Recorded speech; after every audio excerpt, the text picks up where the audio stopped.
Just last week, the Federal Reserve indicated higher interest rates are coming as soon as next month, with several more possible throughout this year. Financial experts advise consumers to be ready, and topping the list of the money moves you should make is to refinance. So the big question is, who should refinance? Joining us this morning, Brandon Hafele, CEO of Catalyst Mortgage. Brandon, thank you so much for being with us.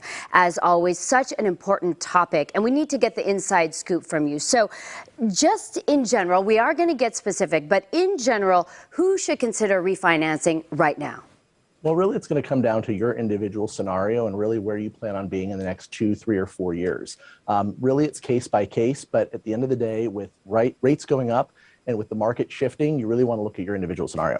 Especially if you're looking at savings, because with California, the average home price being so high on average than across the country, going from a 3% to a 4%, which it could be by the end of the year, could mean hundreds of dollars of savings per month for homeowners.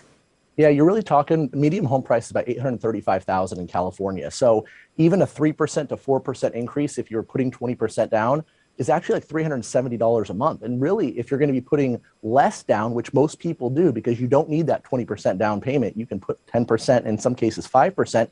The payment difference could actually be, upwards to $450 or $500. That's significant. Let's talk about adjustable rate mortgages. Should you refi if you were able to buy a home with an ARM, so you were able to put possibly less money down, have better savings per month?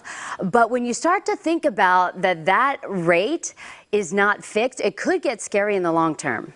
Well, it really can. And so I would say that if you're an investor or you're, strategic, where you plan on, only being in the home a few years, an adjustable rate might make sense.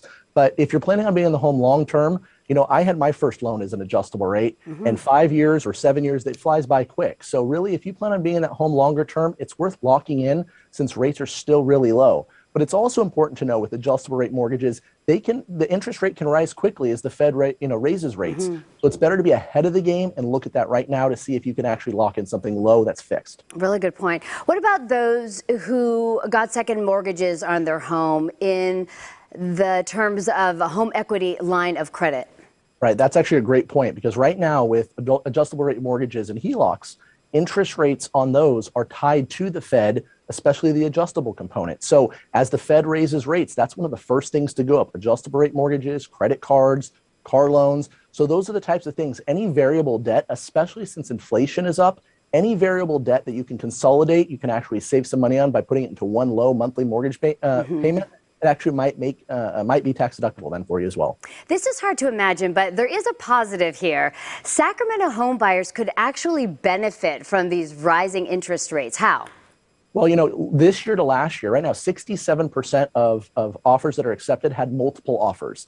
That's up from 60% last year. So now that we're seeing interest rates rise, we should see some home buyers that maybe have been on the sidelines actually say, I don't want to do it at all, or I'm not going to even try to buy right now. And so less people that are actually looking to purchase might make it a little bit more competitive, or might make it, the ability for other people that have been on the sidelines to finally come in. But really, it's one of those things that look where you're at, look at your financial position, and see if either purchasing or refinancing is right for you right now. All great information. Brandon Hafele, CEO of Catalyst Mortgage, helping us with strategies for these rising interest rates. Thank you so much. Take care.